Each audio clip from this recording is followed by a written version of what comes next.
Bago pa nga matambak to sa gallery ko, abay ipopost ko na nga tong paglalakad namin sa Dali Store. Enjoying every moment, everything's gonna be okay as long as I'm Bigla nga akong nawala ng pasok ng mga araw na to. At sakto naman na Santa Rosa Day, kaya naman wala din pasok si Jelix Mapagmahal. Uy, sana all student. Char. Medyo namamaga pa nga yung mata ko dyan dahil nga night shift ang schedule ko. Niyaya ko nga si Jelix Mapagmahal na sabi ko sa tanghali ay umalis nga kami at pumunta nga kami sa Dali Store. Kaso nga lang, inabot na kami ng hapon dahil nga anong oras na ako nagising. Sa tuwing ginigising kasi nila ako ay mayat maya uli akong natutulog. Buti na nga lang ay maliwaliwanag paano nakaalis nga kami sa bahay. Kung hindi, napakapangit na naman tong pagbibideo kong to.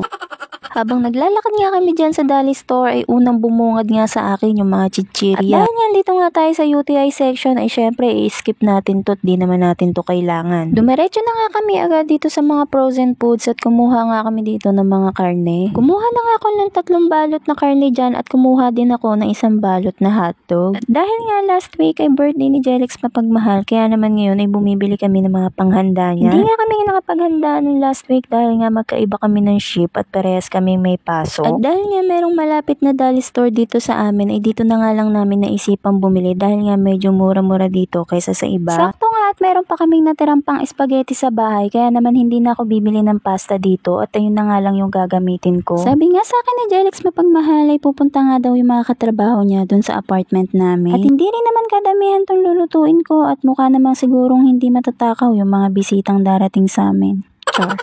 At dahil nandito na lang din naman kami ay sinabay ko na nga rin yung mga kailangan namin sa pang-araw-araw. Bumili na nga rin ako dyan ng mga shampoo, sabon, toothpaste, toothbrush. Dahil nga paubos na yung mga ginagamit namin. Nang makuha ko na nga yung mga iba namin bibilhin ay dumiretso nga ako dito sa mga dilata. Bigla ko nga naalala na bibili ako ng condense at mga gatas. Dumiretso na nga ako kung saan nakalagay yung mga condense at bigla ko nga nakita yung gulaman. Muntikan ko pa nga makalimutan dahil nga yun yung lulutuin kong dessert namin. Kumuha nga lang ako dyan ng 3 sachet na buko panda na gulaman. Kumuha na rin ako dyan ng 2 condense at 1 creamier. Pinilhan ko na nga rin ng pambaon yung anak ko at itong ang twist o yung pinili namin. 1 box na nga rin yung kinuha namin dahil nga mura lang yun. Kumuha na nga rin kami dyan ng tasty bread nila at kumuha din ako nitong donut. Pagkatapos nga namin kumuha ng mga drinks ay dito naman kami pumunta sa mga biscuit. Ito na nga lang din yung ipapabaon ko sa kanila dahil nga kapag pera yung ibinigay mo sa kanila ay kung ano-ano na nga lang din yung binibili nila. Mas okay na nga lang ito na yung mga tinapay ang bilhin namin kaysa kung ano pa yung bilhin nila. Kumuha na nga lang ako ng magkaibang flavor ng biscuit dyan. Kumuha ako ng tig 10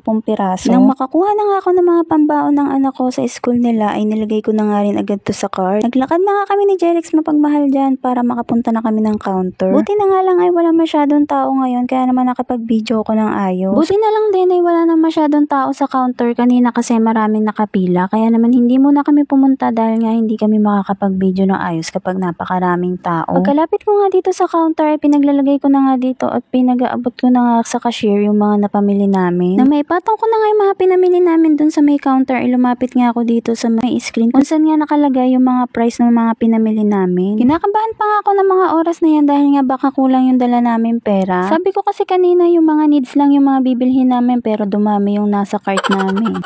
Nang mabayaran ko na nga sa cashier yung mga napamili namin ay syempre dito na nga kami sa may gilid. Dahil nga walang bagger dito ay si Jelix Mapagmahal na nga yung magbabagger.